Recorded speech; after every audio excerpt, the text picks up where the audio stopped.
I'm an historian, an infiltrated octagon. In this video, I will transmit to y'all who exactly is America's, England's, Australia's, and Canada's enemy, what his name is, and from where they rule. So I would recommend both politically left-wing and right-wing minded people to watch this film through to the very end, because here I will reveal your mutual enemy you both have in common. My first video, The Pharaoh Show, I made 10 years ago in 2007, publishing it 3 years later in 2010.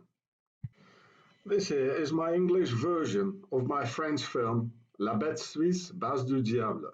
In German, Das Schweizer Biest, Basislager des Teufels. Already seen by hundreds of thousands.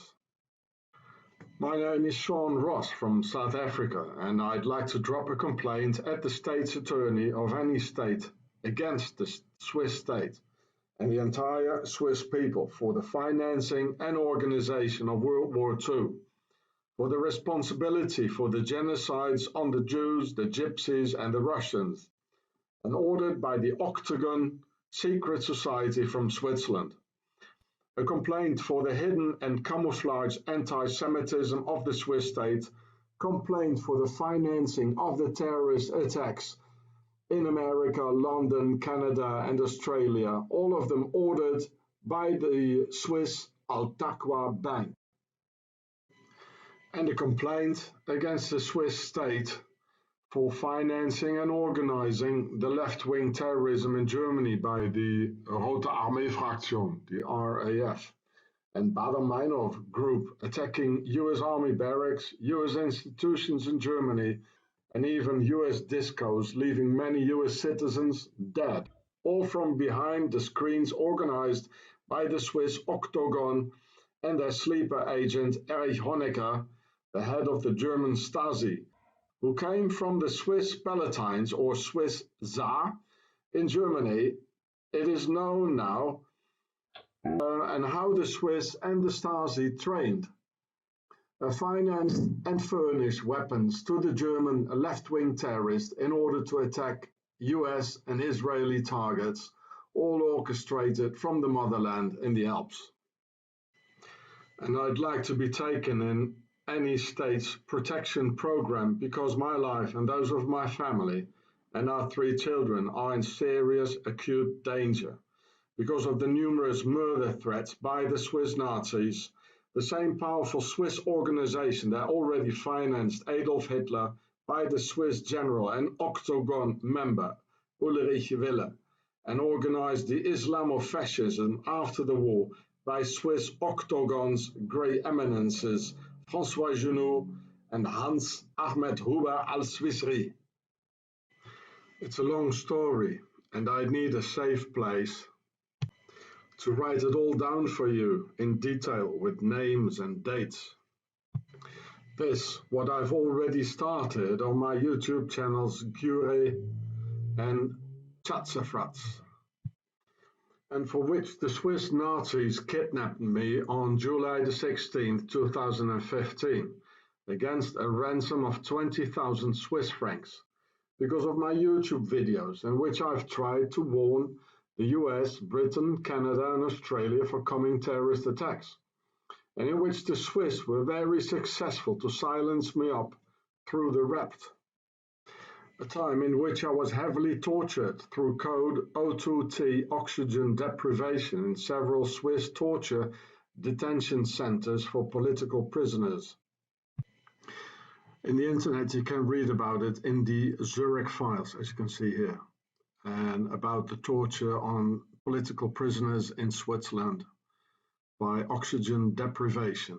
It's very clean, you know, it's very Swiss, there's no proofs, it's neutral, no blood. I'd need your help to make those complaints in a court of law in any state. And now the story. I was there years ago when Swiss industrials discussed the US future and those of Britain, Canada and Australia, when Swiss Octagon of the Nazi-Templars and sole victor of the Second World War decided false flag terrorist attacks in Paris, London, and Berlin, where Paris is still called per ISIS by its members, meaning the House of Isis, like in a royal house or royal lineage of the widow. And several times I tried to warn British and US authorities for the Swiss danger, by letters, emails, by means of videos, and 3 official complaints in several French courthouses on February 11, 2014, Boulogne-sur-Mer, March 24, 2014, in Mende, and April 25, 2016, Saint-Étienne. And in 2009, the US Embassy in Bern, Switzerland even called the Swiss Nazi police to have me arrested, poked with the butt of a machine pistol in my stomach, spending hours in a Swiss police station afterwards. Now we're 2018 and 4 years passed since my first complaint, and still no answer. No phone call, no email, no letter, absolutely nothing. And with my information, the tragedies of Paris, Nice, Berlin, London, etc. could have been avoided and the Swiss Octagon arrested. Because I knew that they would hit on a Friday 13th in Paris, because on exactly this date, the French King Philip the Fair had all the Templars arrested in the Kingdom of France on Friday the 13th of October in 1307. And exactly because of this, the Swiss and the Octagon Nazi-Templars still hate France and the French to this very day. But only 16 years before, the Knights Templars had already founded Switzerland on August 1st, 1291, in the very last year of the Crusades, because they saw the problems coming at them. Only 325 Templars were rounded up, and tens of thousands of them made it to their new base in the Alps. Therefore, the first day in August, the day upon which the Templars founded Switzerland, is the national holiday of the Swiss. All have a day off, no one works, shops are closed, and fireworks in Templar style lit in the air. Kaboom! It's Templars' Day in Switzerland. The last year of the Crusades was 1291, and the last Templar stronghold, called Acres, fell on May 18, 1291. And just 2.5 months later, the sheer time to get back in the Alps, the Knights Templars founded their scion in the Alps on August 1st, 1291. The ruins of Acres now lie in the north of Israel. And when looking at the Swiss flag, one can see it has the very same red and white Templars colors. A simplified Templars cross on the only flag in the world that is a square with 4 equal lengths. This is the cross of the Hospitallers, like a Swiss white cross on a red underground, because when the Templars went underground in 1291, all of a sudden the Hospitallers simultaneously popped up again to control the vast Templars' properties and wealth, thus the Swiss cross. So before and at the beginning of the Crusades, the Hospitallers were there, who went over into the military Templars during the Crusades to become the business-minded Hospitallers again after the Crusades. Still the same ones, merely changing jackets and inverting crosses and collars. So the pre-Crusade Hospitallers are in fact the predecessors of the Red Cross. The Red Cross is supposed to heal, but it is in fact a corrupted Swiss spy organization bearing the Red Cross of the Templars, just switching colors throughout history. Therefore, on the famous Swiss army knife, one can witness a real coat of arms of the Knights Templars, and why in fact those 2 colors, red and white, on the Swiss Templars flag. What's the deeper meaning behind that? The pharaohs of ancient Egypt had two kingdoms: Upper Egypt in the south, called the Berhad in Demotic, or Pharaoh's written language, which means the White House, wearing a white crown, and for Lower Egypt, in the north, in Demotic, Bertasser, the Red House, with a red crown on Pharaoh's head. Yes, exactly. It's because of this that the US President in Washington, D.C. presides in the White House, with a huge obelisk and symbol of the pharaonic domination in the backyard next to it. Accordingly, the White Pharaonic House were the heretic pharaohs of the New World Order, and the Red Pharaonic House the original Old World Order of the pharaonic primogenitura. Equally, the demotic per for house also forms the etymology for Paris, in the old pharaonic form per Isis, used for the house of Isis, which is not a house to live in, nor the Big Pyramid, as mainstream historians were taught at the university. No, it's a royal house or royal lineage, just like the pharaonic per-a, from which the etymology for the very word pharaoh derived from, meaning the big house, which once more is not the pyramid taught by the mainstream history school, but the worldwide grand royal house and global web of pharaohs' bloodlines. And because the real aim of the Crusades were the pyramids of Egypt, out of which the Knights-Templars got their Templars' treasure, being them the notorious grave robbers, and therefore the name Freemason.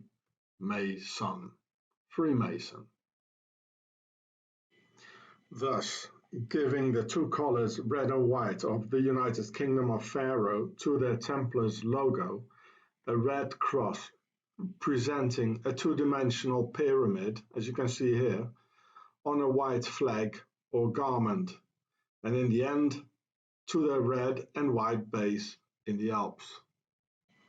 Only inversed as a white cross on a red underground, and represents the Hospitallers, an extremely wealthy business organization into which the Templars partially emerged and disappeared. These two red and white pharaonic kingdoms were in a constant state of strife and war until, at a certain point, they decided to make peace with each other in order to conquer the world together, and with this goal in mind, founded the United Kingdom of Pharaoh, with the red and white crowns worn together in one single red and white crown. This is the specific reason for former German uniforms to be white, British red, and the French blue, the traditional royal colors of Pharaoh. And because the Templars are true descendants of the pharaohs, which I will explain more later on, arrived back from the Crusades in Europe, they said, "This here will be our neutral base, which will never be involved in any wars, so we can keep all our valuables and all our gold, money and documents in safety." Where all the NGOs and instruments of global rule of the new pharaonic system will be, like the Red Cross, the United Nations, the World Trade Organization, the Olympic Games, the OMS for the doctors, and even the FIFA and UEFA for soccer football, all highly corrupted by Swissy, the International Ice Hockey Federation, etc. You name it, it's all there. Neutral Switzerland, not for us the people. Not neutral for us, but only for our pharaonic masters, feudal aristocratic lords who always keep their peace talks between warring nations by their, as presidents, camouflage feudal lords in Geneva, the diplomatic capital of the world, and their own base, there where this horrible CERN lays. This pharaonic world elite also sends their offspring to some rich boarding school in the motherland, their base, like in Montreux, Gstaad, Lausanne, etc. Even Dr. Mengele did so. There was also a third crown of Pharaoh, the blue war crown, and it's therefore that all for pharaohs warring colonial and imperialist nations have these three pharaonic colors of the three crowns in their flags: blue, white, and red, like France, England, UK, the Netherlands, America, USA, and Russia. Red and white, the United Kingdom of Pharaoh, and original colors of the flags of England and France, and blue for war, surely because Pharaoh's nobility has blue blood. Like the blue helmets of Pharaoh's New World Order United Nations for the war, para bellum, like Pharaoh's blue war crown, and afterwards in the same Geneva as the UN, the Geneva peace talks in Pharaoh's red and white neutral base. Templars actually were no monks who defended fine Christian values against these horrible Muslims in Jerusalem, but Templars were aristocracy's noblemen, every single one of them. Pharaoh's European nobility has this typical harsh law of succession amongst each other, according to which only the firstborn son or primogenitor has the sole right or divine right to it all: the castle, the power, the land, and the first right jus prime noctis on all women in the area to rape the European women on the first night of their marriage. And for the second, third, fourth sons there was nothing, nothing at all. That's why there were perpetual fights at the court for the succession, and even two poor second, third, fourth sons aristocrats, they even had to share one horse. There were conspiracies, poisonings, or a dagger in the back in some murky corner of the castle. So for these sons, second, third, fourth born, the nobility's tradition foresaw the refusal sometimes rather hide in a monastery. And in the Middle Ages there were only three things: the castle, the church, and the people. And a nobleman most certainly does not mingle among the commoners, because there you have to work up to your neck into the cowshed every day. And a nobleman does not work. At a certain moment, there were so many aristocratic descendants without power, without money, nor a castle, living in monasteries and temple of God. They started to call themselves Templars. And created their logo of two poor aristocrats without a kingdom, even sharing one single horse and selling it to the people as two brave monk warriors in the service of Christ, vowing total poverty and obedience to Christ, saying amongst themselves, "We also are aristocratic descendants of Pharaoh, and we want our own kingdom. But for a kingdom you need money." So for the military backup, they told those stupid Europeans that out there in Jerusalem a certain Jesus lives with his grandmother and needs to be saved from the Saracens. If not, God would smite all with fire from hell, provoking the end of the world.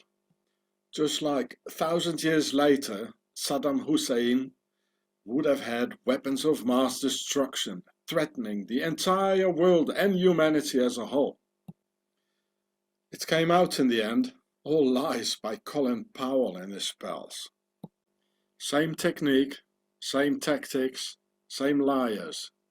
During the Crusades, Jerusalem was just the gateway to the real goal, the pyramids of Egypt. Just as the Templars do not owe their name from Solomon's temple in Jerusalem. A symbol for the Jews who even today still bang their heads against the walls of King Solomon's temple to honor this aristocratic ruler, not of Jewish but Pharaonic descent. Religious dogmatism without understanding leads to wall bangers, and where we probably have the word Bible bangers from. And at this same place, the Crusaders, under Templar command, the latter, so the Templars, of same pharaonic origin, just as the not very Jew King Solomon. In the year 1099, during the First Crusade, on the same day, July 14th, of the French national holiday, remembering the French Revolution and beginning of the French New World Order, these crusaders were ordered to commit a gruesome massacre commanded by the Knights Templars on Jews, Muslims, and even Christians, just as the Swiss Nazi-Templars repeated this during the Nazi era. The real goal of the Crusades was Egypt and the treasures of their ancestors in the pyramids, which became the notorious Templars' treasure, which they took to their imperium in the Alps, with which they founded the Swiss banks. As a matter of fact, history teaches us that the Templars were the banks of Europe in the Middle Ages. They were the world's first real bankers who invented the check, and that's why later on in history the Swiss banks collaborated with the Nazis. Because the Nazis were the Templars, who both did the same things: steal, murder, lie, collect wealth, and search for the Holy Grail and the Ark of the Covenant. So at the very same time, in 1291, when these extremely powerful, wealthy, and the world's first multinational just vanished from the face of the earth into nowhere, so the Templars I mean, at the very same time a couple of simple Swiss peasants suddenly rose against the extremely powerful Austro-Hungarian Empire of Habsburg, and using perfect military skills never seen before. Now, isn't that funny, eh? De facto, or in fact, the outcome of the entire Crusader campaign was decided in and by the large quantity of available Arab soldiers, and where Saladin, or Salahaddin, was the Caliph of, or King of Egypt, so to speak.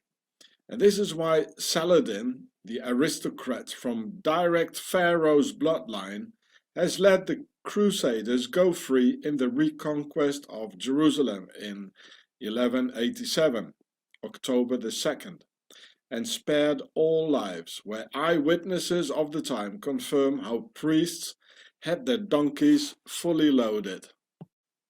Well, yeah, this was the notorious Templars' treasure, and those priests, in fact the Templars, and not because Saladin the warlord had such a noble character, but because he was initiated into the worldwide aristocratic internal conspiracy of the new system of ruling, or New World Order. He in fact let them all go, and with them all their belongings. Oh my, isn't that generous in a 200-year war upon life or death? Jerusalem was just a temporary safe house of the Templars' treasure, no more than that. And the Temple of the Templars was not Solomon's temple in Jerusalem, but just a monastery and God's temple. Not one in particular, but many, all over France and all over Europe. And Saladin was a New World Order traitor, lying to his subjects and conspiring with his European aristocratic brothers of his own Per-A people in another geostrategical war around Pharaoh's treasure, just like the ones today for the opium in Afghanistan and the oil in Iraq, Syria, Libya and the rest. Dear Muslim people, the enemy is not the white man, who suffered even more than you.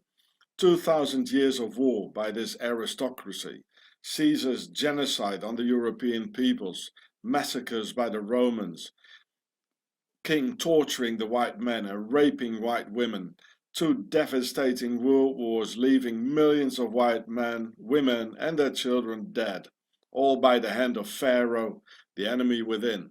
And look here, how the German emperor, here it says, William II, King of Germany, who murdered millions of Germans, how they give presents among each other, here to Saladin, Salahaddin, and they were conspiring together, wakey wakey, it's the same aristocracy, you know, the king of Morocco, the emperor, or the king of Saudi Arabia, the Emirates, they're all friends with the European aristocracy, and we die.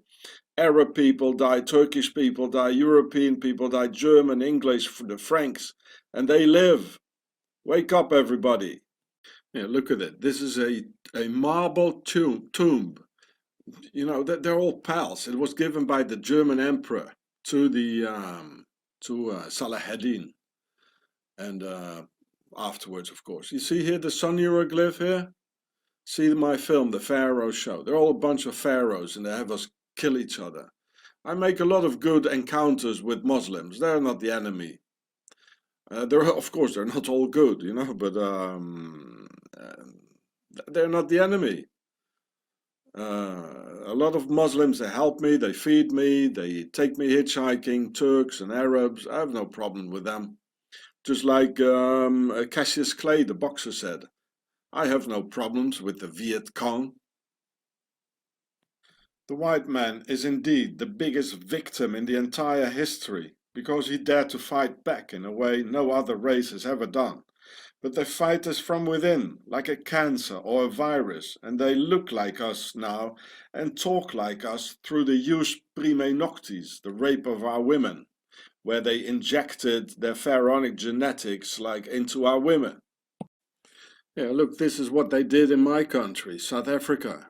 Concentration camps, killing 28,000 children, and because they couldn't win the war. And this was Lord Kitchener, an aristocrat, and Lord Winston Churchill, born in Blenheim Palace, the son of a duke. It's all pharaohs, and they kill us. You know, that's the enemy. They're on all key positions, like the police is a foreign occupying army pretending to be from our ranks, which they are not, and they gather and conspire against us in their secret societies. In 1291, after the Crusades, the Templars' treasure, the Knights Templars and the aristocracy all made it safely back to Europe, while the ordinary Crusader foot soldiers like the Franks, the English and other Germanic warriors were as usually betrayed by their leaders and all perished in the desert sand. And at the same time, back in Europe, the women stood back alone without protection, because the man didn't come back anymore. Then two Swiss inquisitors called Heinrich Kramer from Mulhouse, in those days belonging to Switzerland, and Jacobus Sprenger from Basel in 1486, wrote and published a book called the Malleus Maleficarum, or the Witch's Hammer, in order to burn the remaining good women of Europe at the stakes, the loyal women who refused to collaborate with the lords of evil. They stood defenseless against Swiss mercenaries roaming all over Europe, who later became the Swiss Guard of the Pope's Guard of the Vatican. This is why the burnings of so-called witches took their highest toll near the Swiss border, like in German towns like Bamberg, Würzburg, Nuremberg, all according to plan and meticulously executed like a Swiss watch, and initiated by the Pope's letter of January 20th, 1260, just before the end of the Crusades, in 1291 the founding of their Swiss base, and the Pope ordering to start imprisoning and torturing European women who didn't want to collaborate with the masters, while their men were sent into the desert sand without water to make sure they wouldn't make it back to Europe to defend their women and save them from the stakes of the Swiss Inquisition. As the Spanish, they never burned any women. Same technique repeated by Napoleon and Hitler to send French and German soldiers into the Russian winter without warm clothes and without sufficient food supply, to make sure they wouldn't come back, creating either sand mummies during the Crusades or snow mummies in the Second World War or by Napoleon. And when the Templars of pharaonic origin came into Switzerland, they were talking French and called the place Suisse, for Sœurs d'Isis, the Sisters of Isis. Also because traditionally French has always been and still is the language of the entire European nobility, even in Germany, Poland, England, Russia, the Netherlands, everywhere. This is why later on French became the diplomatic language, with the diplomatic center, Geneva of course, their motherland. The pharaohs of ancient Egypt have never disappeared and their actual base is Switzerland. Nice and central in the middle of it all, on the water tab and money tab of Europe, and where they talk 4 different languages for bringing havoc to Europe in 4 wind directions. Those who speak German to the north and infiltrate the Germans, French into France in the west, Italian into Italy south, and Rheto-Romanic to the east. Oh, very smart indeed. Well, the Templars were the first multinationals in history, and this is the result. Their base in the Alps stretching out in all directions, being the cause of the CIA and NATO's compass showing north, west, south, and east. As Switzerland operates in all directions, linguistically, financially, militarily, you name it. And they're all Templar organizations, you know, the NATO and the Central Intelligence, the first director, and all these directors. There was Swiss, Alan Dulles, Templar stuff. So CIA, NATO, they're all Octagon Templar organization from Switzerland. In the Bible, the Quran and the Torah, it says that Pharaoh and his army drowned and disappeared in the sea. But hey guys, that doesn't mean they all disappeared. There was only one you're talking about. But they had sons, daughters, cousins and uncles. What about them, silly? And what about all the other pharaohs we know? We know there were more than one.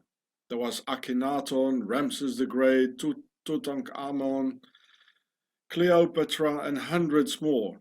What about them bunch then? Okay, let me explain it to you. Of course the sea didn't just open up just like that and swallows them like a predator. It's a metaphor, as these books are full of. In the Bible, the sea is symbolic for the sea of peoples. So Pharaoh disappeared into the sea of peoples.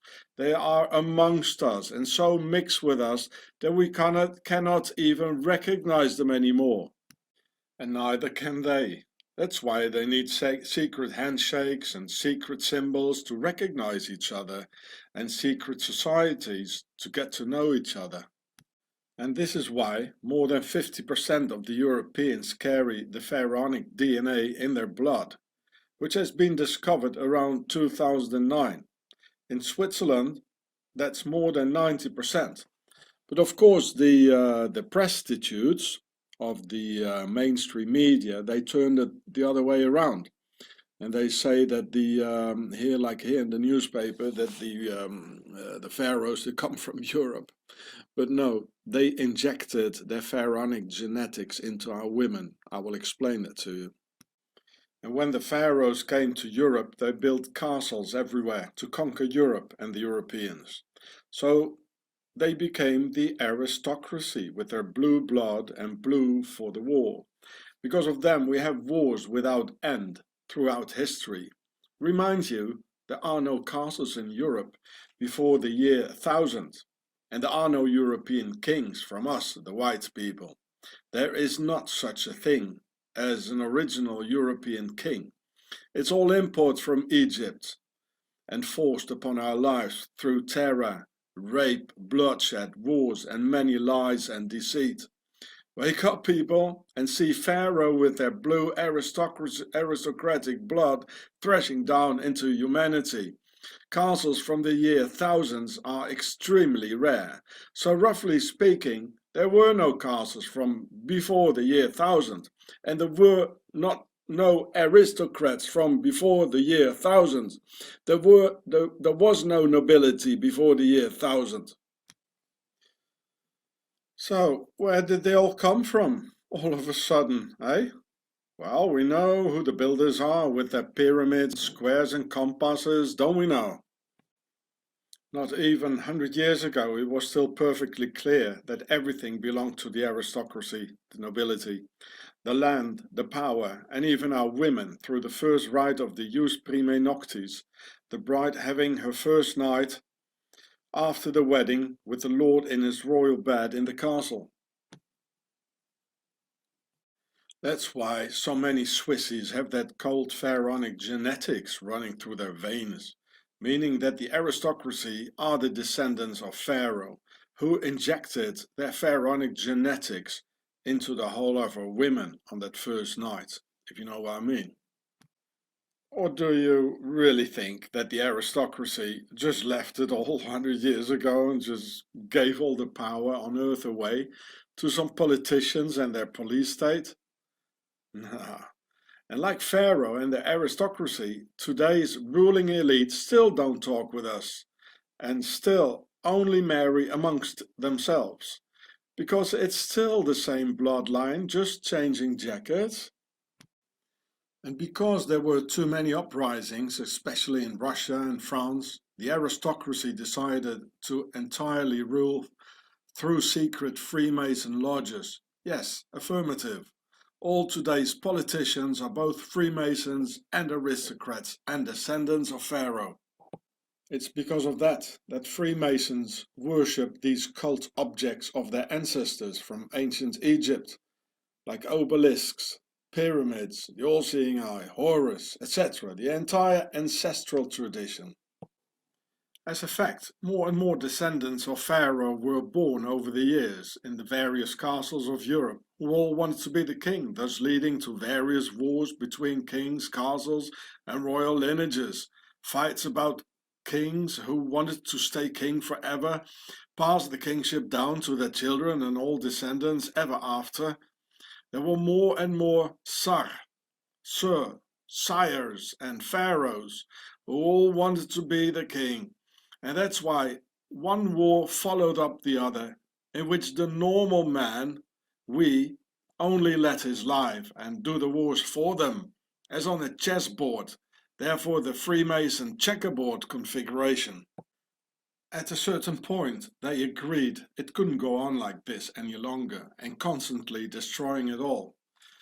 There had to come a new system, a system in which any one of them could be the king for a period of 4, 5, or 7 years. And so, democracy, the hidden feudal system, was born. But who's going to vote? Because none of us is neutral, they said. Well, let's create a sort of circus in which we let the people vote, or the demos in Greek. The people will vote in a sort of rotating dictatorship in which all the political candidates are pure Tsar and pharaonic nobility, who in fact, when voted for, radiate this air of personal happiness, because they just got elected to be the king and pharaoh for a period of 4 years. Democracy is their cynical word, meaning that the people rules. That's why there are the Bilderberger on all controlling internal organization, which already existed during the times of kings, but under another name, to solve the internal troubles of these pharaohs amongst themselves. Problems like succession and world domination. The latter they call, with a euphemist expression, globalization, a soft expression for world domination in pharaonic, equally representing this new system called the New World Order, executed through Freemasonry, through which any of them can become the king for a period of 4, 5, or 7 years. But who's gonna vote? A member asked. Oh, let's have the people vote, another said, because they're so dumb and stupid and will never understand anything. And at the same time, we make them think that the people are ruling. Like that we keep them happy, satisfied and peaceful. But in fact, democracy is not for and by the people, but for our rulers, so they can be elected democratically. And as soon as they're elected, they'll do what they please anyway. So there is no self-government by the people, and there never has been any either. And so democracy was born out of the aristocracy, A new feudal system with a thin layer of gentlemen's camouflage, altogether ruling from a thing they've cynically called Parliament, etymologically from the French parlement, from parler et mentir, to talk and to lie. It's all straight in our faces. Parlement. And Switzerland is the oldest New World Order democracy in the world. So let's get to the bottom of it. If there is a New World Order, then logically there should have been a predecessor called the Old World Order. Otherwise there wouldn't be a new one, right? So what is this Old World Order then? Well, it's the old feudal system of kings, queens, princes and princesses, following the system of the firstborn or primogeniture. And out of the Templars with their Swiss base were born Freemasonry and their New World Order, consequently to solve their internal wars of the Old World Order, like the persecutions of the Templars by the French king Philip the Fair, who refused to surrender his reign and throne to the new system called New World Order, also entitling second, third and fourth sons to power. This is why the Templars of the New World Order and their Swiss mercenaries were in La Bastille in Paris, where they tortured French citizens and terrorized the French people through hunger, inflicting famine and persecution to provoke the revolution, so the people would rise against the monarch to finish off the Old World Order.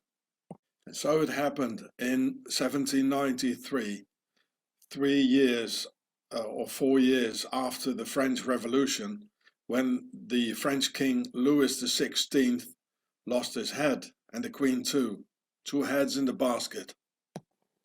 The same happened in Russia barely 100 years later with the Tsar family. Same technique applied. Never in history there has been a revolution by the people, but they were a transition from the old world order to the new world order. And the slogan liberty, equality and fraternity are not for us the people in the promising new era, because we're still the slaves of our feudal lords. Fraternity to end the fight between the king's son, who should be brothers, and this is why a Freemason lodge is called a fraternity.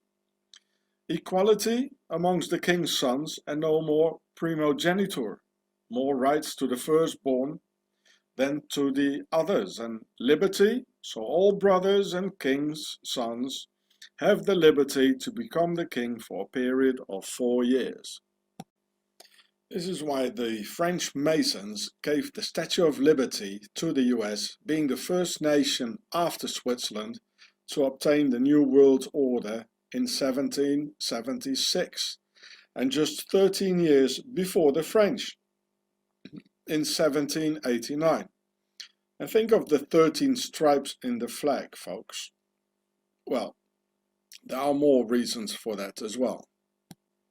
The Old World Order is what is called a vertical rule, where the king or pharaoh decides straight down to the people and the very lowest on the ladder, whereas the New World Order is a horizontal rule, in which they all rule together in a parliament, the Congress, the Senate, and this is for instance why Mr. Trump cannot just do what he wants, because there still is the state, the Senate and Congress to favor his actions, and this is why Trump will never be able to fulfill all his empty promises, which he never even intended to fulfill anyway. This is how the New World Order horizontal rule functions. And this is why the Swiss flag has a vertical line cut in half by a horizontal line in transparent white on a blood red underground. It's the symbol of the New World Order, if you like. The New World Order is Freemason horizontal rule and new system of the kings, who have the logo of the pyramid, which is the square and compass, because the square is at 90 degrees, with which you can make a square or base of a pyramid, which stands for the number 4, as there are 4 corners or 4 lines in a square. So here you can see, this one here is the square and it stands at 90 degrees. So with 90 degrees you can make, like here, the base of the pyramid, which has 1, 2, 3, 4 corners or 4. So it stands for the number 4, the square.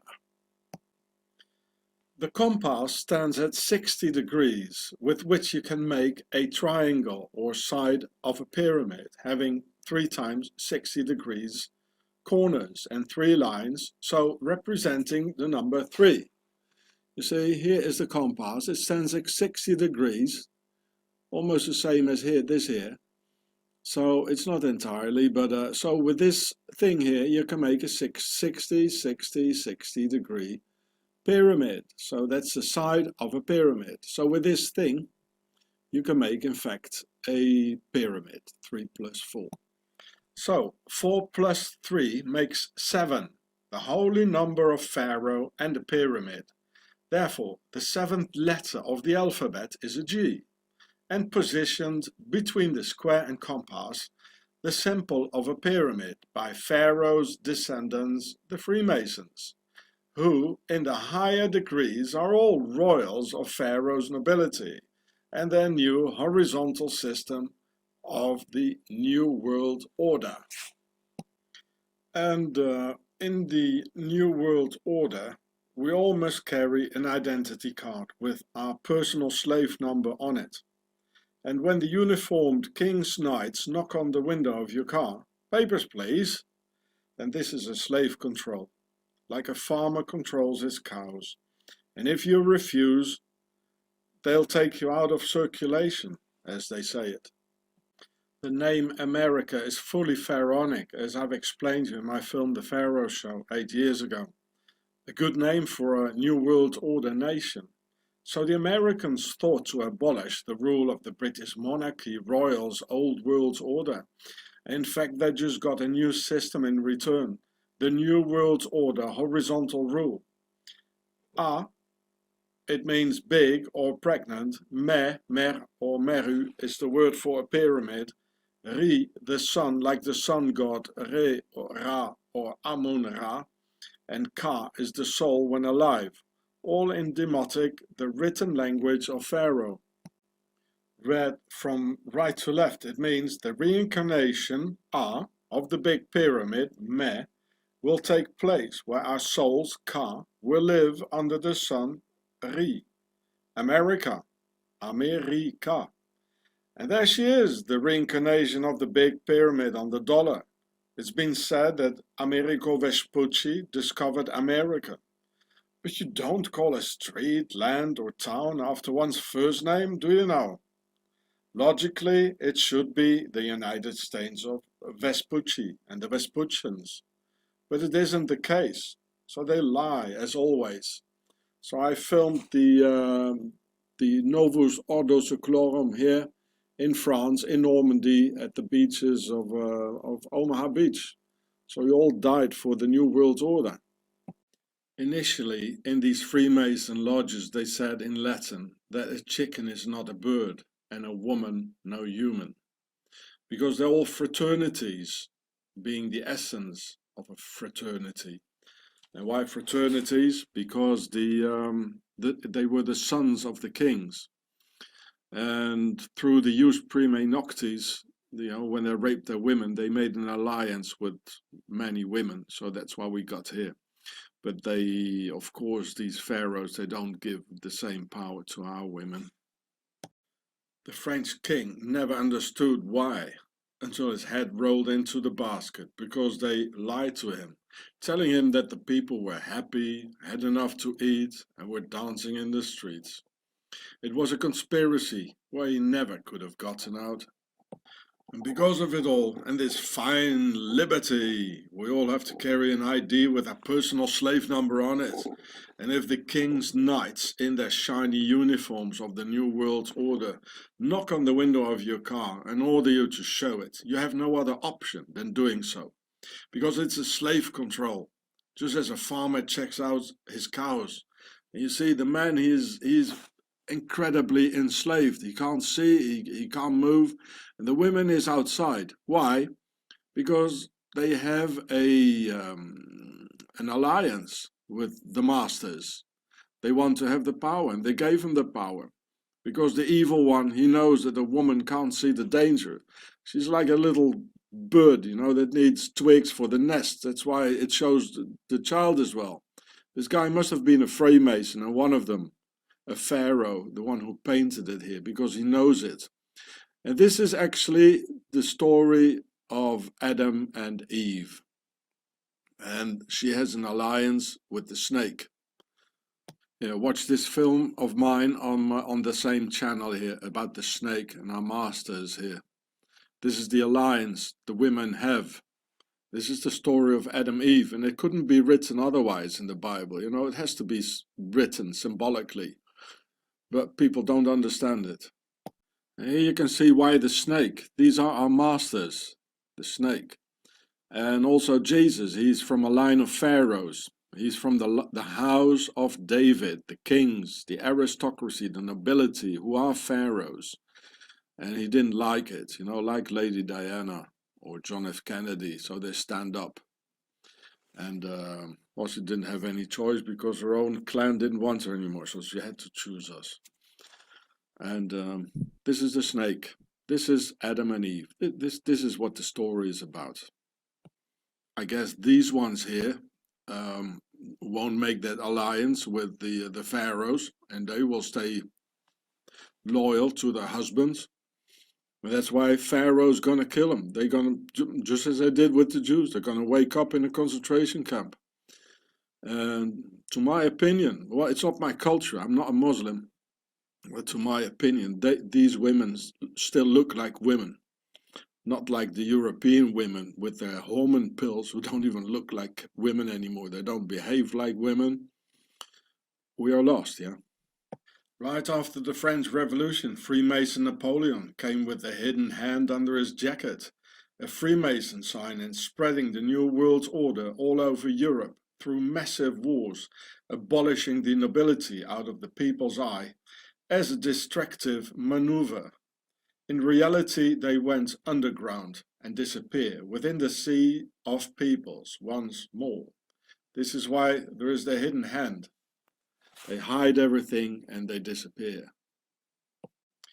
This is how the Templars little by little infiltrated the French and later on the US society with the help of Swiss mercenaries under Templars' command, who are now on the highest key positions of France, the US with 1 million Swiss Americans, and in fact the entire world. Like Swiss Manuel Valls and former Prime Minister of France, Marine Le Pen of the Front National, openly showing a Swiss flag, saying she wants a Swiss system in France. Well, not bad for a French nationalist, eh? To identify herself with a flag of a foreign nation. And look, even the Prime Minister, no, not the Prime Minister, the Foreign Minister of the UK, Boris Johnson, he's of Swiss descent. The Swiss, they came over the Palatines, just like Trump and Obama. They came to England and the US. And the woman was a nobleman, a member of the nobility, the mummy. Watch all my videos on my YouTube channels, Giureh and Chatsefrat, for further proofs. It's all there. Just think of the Vatican Swiss Guard and their bloody history butchering the defenseless. Oh yeah, that's what Swiss are good at. And in 1831, because of these fine Swiss qualities, the French Foreign Legion was also founded by the Swiss, with their first leading commander, the Swiss Colonel von Stoffel, of pure Templar descent, of course, and under the French king, who had lived most of his life in Switzerland, just like Mussolini, Lenin, Marshall, Pétain, Rudolf Hess, Mengele, etc. They all lived in Switzerland for a big part of their lives, and where they got taught and instructed by the Swiss Brotherhood of Evil. Watch this film, it explains a lot. The symbol of the pharaonic dignity par excellence is the lion or the sphinx. and therefore an aristocratic coat of arms is always held by two lions, each on either side, or one or two lions at the entrance of a castle. But there never were any lions in Europe. This means that in the UK and the American, Australian, Canadian and New Zealand colonies, a foreign power has always ruled, because we in Europe have wolves and bears and no lions. This is the coat of arms of Sweden with the three crowns for Isis, Horus and Set. It's always three. And of course there were no lions in Sweden. I mean, it's too cold. A lion has to lie in the sun and do nothing, just as their counterparts of the nobility of Pharaoh lie in the sun and do nothing. And how knew the aristocrats in the Middle Ages at all about the existence of some lion, while the average Englishman or other European didn't even know what was happening on the other side of the hill at the end of the valley? And I even filmed medieval castles in Europe, France, like this one here, with huge obelisks and symbol of the pharaonic domination in the backyard, just like at the White House, the Washington Monument in Washington, D.C. And still the same thing going on everywhere. How did they know it all, what an obelisk was in the deep Middle Ages, if not the entire aristocracy and nobility were descendants of Pharaoh? Well, anyway, they were, and still are, not homegrown European aristocrats who had never seen anything else than good old damp and cold northern lands. Let me tell you that for sure. There are no European kings, queens, princes, princesses, dukes, earls, marquises, barons and counts, and there never were either. They're all import from Egypt of the pharaohs, who never drowned themselves into the Red Sea either. They're here, folks. They are the war makers, our lords, generals, presidents, and Switzerland is their base of evil. Now look at this here. What do you think this is? Eh? Well, it's a pyramid with the world domination on it. A crown. They're all pharaohs. They're not from here. When I translate Ari as in aristocracy, aristocracy, or the Aryans, Arion, in German that's Arier, the Aryans, in Demotic, when I translate it in Demotic, which is the written language of Pharaoh, then it means big or pregnant. And when a woman is pregnant, that's quite big. And Ri is the sun. As the sun god, Re, Ra, or Amun-Ra. So Ari means pregnant sun, that they've come from the sun and were born up there, these pharaonic sun worshippers who call themselves Aryans, that they've descended from the heavens and are not from here. And when focusing the complexity of their works, like the pyramids, their superior knowledge, and the sly and utter ruthless way of dominating humanity, then it should be clear why they have as such and see themselves as the superior race standing over us, where in demotic language of Pharaoh, aristocracy and Aryan are one and the same thing. My dear Muslim brothers, my dear right-wing nationalists, and my dear ultra-left-wingers, the enemy are not the Jews, as the Swiss Templar Nazis want to make us believe, but the enemy of the US, the UK, and the entire Anglo-Saxon world are the pharaohs, and Pharaoh's aristocracy, with their main base Switzerland of the Nazi-Templars. It is Pharaoh, the evil of and scourge of humanity, testified in the Quran, in the Bible, and in the Torah as the incarnation of evil, and abundantly written about. And Pharaoh will put Europe's Muslims into very high-tech concentration camps, just as the Swiss did with the Jews during World War II. Just watch the history of Europe for yourselves and who always ruled. There was always these blokes in their castles with knights, dungeons and torture chambers. Did you see any Jews then? who sort of like those in Jerusalem were banging their heads on the walls of some European castles, as they preferably follow this tradition in their spare time during the weekend? No, not really, did we? Now, let's have a closer look at this, and at this Sarkozy geezer, former president of France, who is a Jew from his mother's side, by his mother, André Mallat, a Greek Jewess. Okay, clear case after the Judaic laws, mother Jew, real Jew boy. But it's not as simple as that, because Sarkozy is also a real aristocrat from his father's side, and even descending from a bloodline of true Hungarian kings, with a real Sarkozy family royal coat of arms held by two lions on each side and all that. Now, what then is he supposed to be first, a Jew or an aristocrat? Well, an aristocrat before all, of course, and Jews also have kings, like King David or King Solomon, just like us.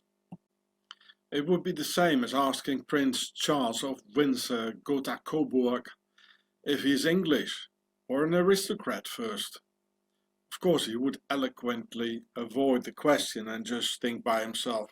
And so it is for Sarkozy. He's first an aristocrat of royal pharaoh, and long time after that a Jew, and even more time after that a Frenchman, without a single drop of French blood.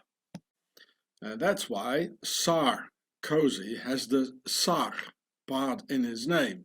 First of all, that's an abbreviation for Son Altesse Royale, SAR, meaning His Royal Highness, and which is the official title of Prince Charles, the Duke Henri of Luxembourg, etc. Sar. Here you see too, Sar, le Prince Royal, the Royal Prince. Thus calling themselves, because in the demotic language of Pharaoh, Sar means a king, as in a sarcophagus, a box to put the king in when he's dead, the king box, so to speak. Or as in Caesar, the king of Rome, where etymologically the German word Kaiser for an emperor is from. Furthermore, the Tsar or Tsar from Russia, Nebuchadnezzar, the king of Babylon, the British royal family Windsor, original Tsar, or you pronounce it Windsor, and Sarkozy, the king of France, for 7 or 5 years, because 7 is the number of the pyramid. Oh, he looks a bit like Mr. Putin, doesn't he? Those are all Tsars, or pharaoh kings, from which also derive the words sire, or sir, yes sir, no sir, like in Sir Winston Churchill, who was born in Blenheim Palace, his father a duke, all from Tsar. This is why in posh upper-class British the word sir has to be pronounced sar, and not sir, yes sir, to show one's solid origins. Without exception, this global elite put their money, or rather our money in fact, their tax evasion, in their red and white United Kingdom of Pharaoh, Switzerland. Like 80 billion French euros every year, 100 billion German euros annually, or 450 billion US dollars that annually end up in Switzerland.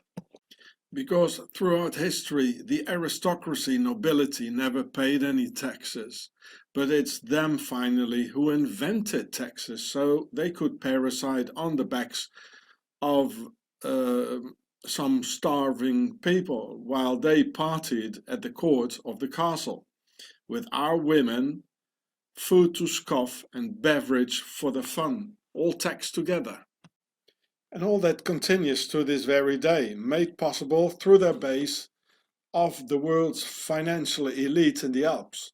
And when in October 2010 the young Austrian Wolfgang Umvogel, whom you see here, wanted to sell Swiss banking CDs to the IRS, US Internal Revenue Service, and to Germany with black lists, names and accounts concerning the elite's tax evasion into their Swiss base, The Swiss Secret Service of the Octagon arrested him, and consequently they suicided the young Austrian.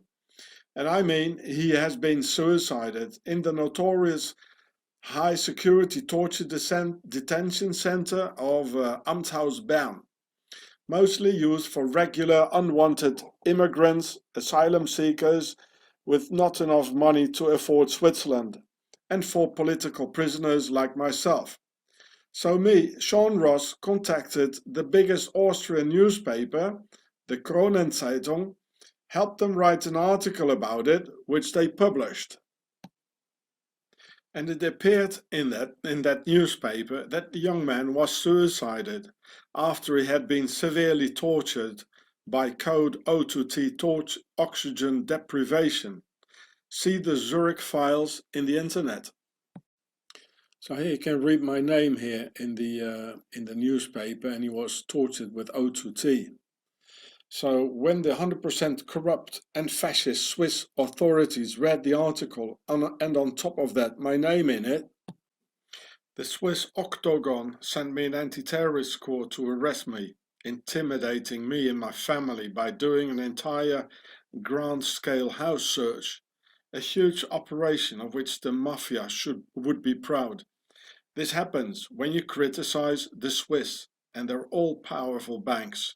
My arrest got published in the biggest Swiss newspaper called Blick, which I filmed and uploaded on YouTube afterwards, so you can see that here.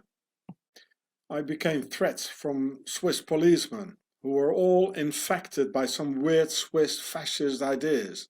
They hit me, and incessant arrests, wherever I went, putting things together to criminalize me in order to make me shut up and stop me from expressing myself. And I have witnesses and video recordings of that all.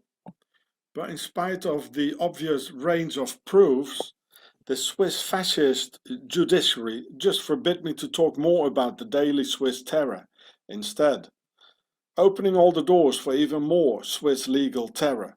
So I refuse to have me silenced up, because all I say is the truth, and you can still see on YouTube how the Swiss Nazi police aggresses me, and how corrupt Swiss cops hit me and threaten my family.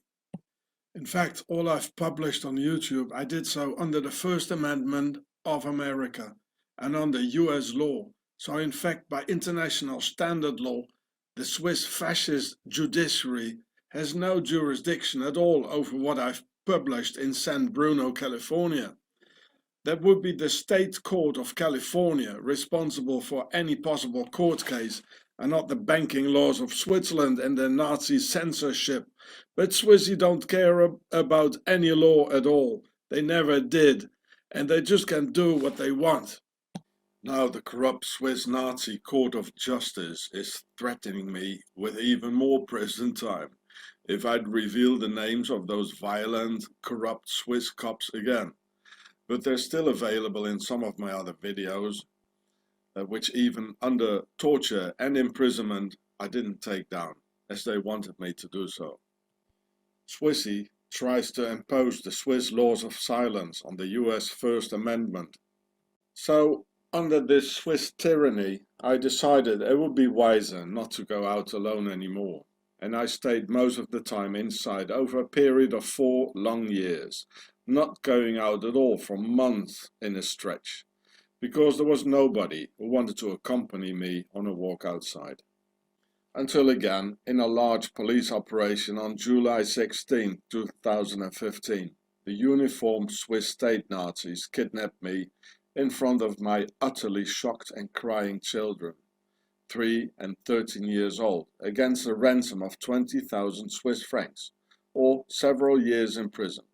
So there I stayed for the next 3.5 months in several high-security torture detention centers, lost more than 30 kilos in 3 months, until my wife had the rest of the ransom together while making huge debts.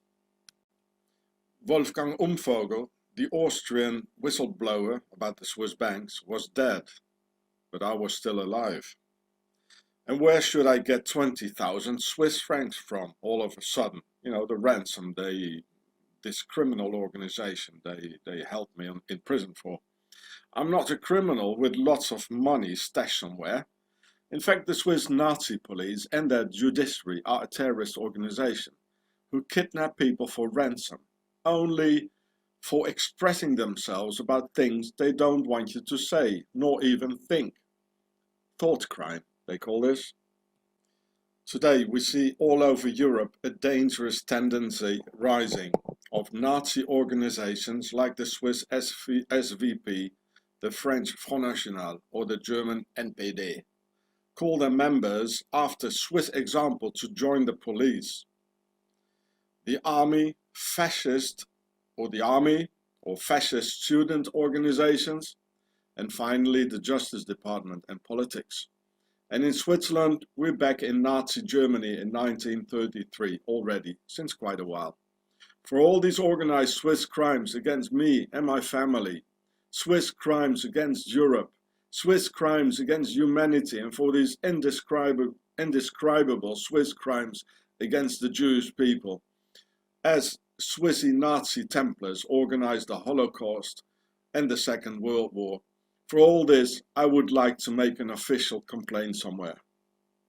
And for all I talk here, I have documentaries on my YouTube channel, Giureh and Chasse Frats, like the murder on the French minister Robert Boulin 30 years ago, organized by the Swiss Octagon Nazi-Templars, about the poisoning of the entire French town Le Pont Saint-Esprit, leaving several dead. So the Swiss could better sell their LSD to the CIA MK-Ultra monarch, with CIA Director Alan Dulles and J. Edgar Hoover of the FBI, both of Swiss descent. Hoover's real name was Huber. There are currently 1 million Swiss Americans in the US on all key positions,